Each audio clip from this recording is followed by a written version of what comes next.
নদীর কোনো নকশা নেই যে সাগর কোথায়, তবুও নদী বইতে বইতে একদিন সে সাগরের কাছে পৌঁছে যায়। তাই কর্ম করে যাও, নকশা তো সৃষ্টিকর্তা আগে থেকেই বানিয়ে রেখেছেন। যদি তোমার মনে হয় তুমি সব হারিয়ে ফেলেছ, তাহলে মনে রেখো গাছেরাও তাদের পাতা হারায় প্রতি বছর, তবুও দাঁড়িয়ে থাকে আগামী শুভ দিনের প্রতীক্ষায়। খারাপ ব্যক্তির সাথে বন্ধুত্ব ও শত্রুতা কোনোটাই করা উচিত নয়, কারণ কয়লা গরম হলে হাত পুড়িয়ে দেয়, আর শীতল হলে হাতে কালি লাগিয়ে দেয়।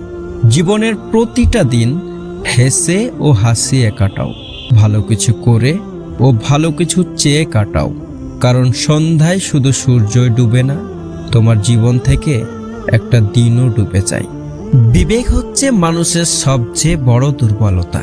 যার বিবেক নেই সে নির্ভাবনায় যে কোনো অন্যায় করতে পারে, কিন্তু সেই অন্যায় তার অন্তরে কোনো অপরাধ বোধের জন্ম দেয় না। আর যার বিবেক আছে, অন্যের সাথে করা সামান্য অন্যায়ও তার অন্তরকে সারাক্ষণ আহত করতে থাকে। বাস্তব বড় কঠিন, তবুও মানুষকে মেনে নিতে হয়। জীবন এত জটিল, তবুও মানুষকে বেঁচে থাকতে হয়। ভালোবাসা বড় কষ্টের, তবুও মানুষকে ভালোবাসতে হয়। পৃথিবী এত মায়ার, তবুও তাকে ছেড়ে যেতে হয়। মৃত্যু এত যন্ত্রণার, তবুও তাকে বরণ করতে হয়। কেউ গুরুত্ব কমিয়ে দিলে তার পিছনে ঘুরঘুর না করে আপনিও গুরুত্ব কমিয়ে দিন। কষ্ট হবে, দাঁতে দাঁত চেপে সব হজম করতে শিখুন। তাকে বুঝিয়ে দিন আপনিও মানুষ, কারোর কেনা সস্তা পণ্য না। বোকারা আছে বলেই পৃথিবীটা টিকে আছে। যারা চালাক তারা এই বোকাগুলোর উপরেই নির্ভরশীল। বোকারা নিঃস্বার্থভাবে কাজ করে যায়, আর চালাকেরা সেই ক্রেডিট নিজের নাম করে চালিয়ে দেয়। এটাই হচ্ছে বাস্তব। তারাই ভালো থাকে যারা কাউকে স্বপ্ন দেখিয়ে তৃতীয় কোনো মানুষের স্বপ্নের সাথে নিজের স্বপ্নকে মিলিয়ে নেয়। আবেগের দৃষ্টিতে তারা স্বার্থপর হলেও হয়তো বৈহিক দৃষ্টিতে তারাই সফল।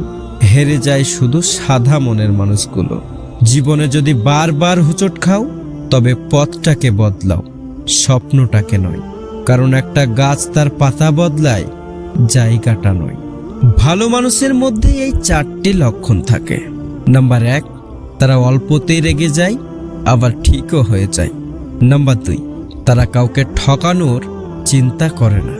নাম্বার 3, তারা মানুষকে সহজে বিশ্বাস করে বিপদে পড়ে যায়।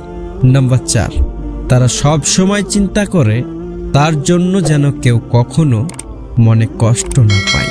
সম্পর্ক ভাঙার জন্য কেউ যদি সামান্য চেষ্টা করে, অপরজন হাজার চেষ্টা করলেও সেই সম্পর্ক ধরে রাখতে পারবে না। কারণ সম্পর্ক গড়ার চেয়েও ভাঙাটা অনেক বেশি সহজ। ঝগড়ার পর যে প্রথম কথা বলে সে নির্লজ্জ নয়, তার কাছে সম্পর্কের মূল্য অনেক বেশি। মিথ্যা দিয়ে যার শুরু হয়, তার শেষটা কখনো মধুময় হয় না। যারা সত্যি ভালোবাসতে জানে এবং ভালোবাসার মূল্য বোঝে, তারা কখনোই কঠিন পরিস্থিতির কারণে প্রিয় মানুষকে ছেড়ে যায় না।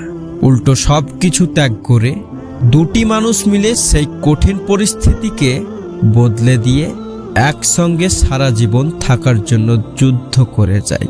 কাউকে অযথা ভুল বুঝে নিজের মনের ভেতর ঘৃণা তৈরি করো না। একবার যাচাই করে দেখো সে কি সত্যিই ভুল করেছে, নাকি তুমি ভুল বুঝে তাকে কষ্ট দিচ্ছ। বয়স বাড়ার সাথে সাথে আমাদের হাতে পেন্সিল ছাড়িয়ে পেন ধরিয়ে দেওয়া হয়, কারণ এটা বোঝানোর জন্যে যে এরপর ভুল করলে আর মোছা যাবে না। এই পৃথিবীতে ভাইরাস ছাড়াও আরও 2টি রোগ আছে, অর্থ আর স্বার্থ। অর্থ থাকলে সবাই কাছে আছে, আর স্বার্থ ফুরালে দেখবেন পাশে আর কেউ নেই। শত্রু তৈরি করার জন্য ঝগড়া করার প্রয়োজন নেই। আপনি শুধু ন্যায় ও হক কথা বলুন, তখনই দেখবেন আপনার আপনজনের কাছেও আপনি শত্রু হয়ে যাবেন। মানুষ তোমাকে ততক্ষণ মূল্য দেবে যতক্ষণ তার প্রয়োজন শেষ না হবে। একটা কথা মনে রেখো, মৌমাছি ফুলের পেছনে ঘুরে শুধুমাত্র মধুর জন্য, আর মানুষ মানুষের পেছনে ঘুরে তার নিজের স্বার্থের জন্য। হ্যাঁ, শুধুই স্বার্থর জন্য।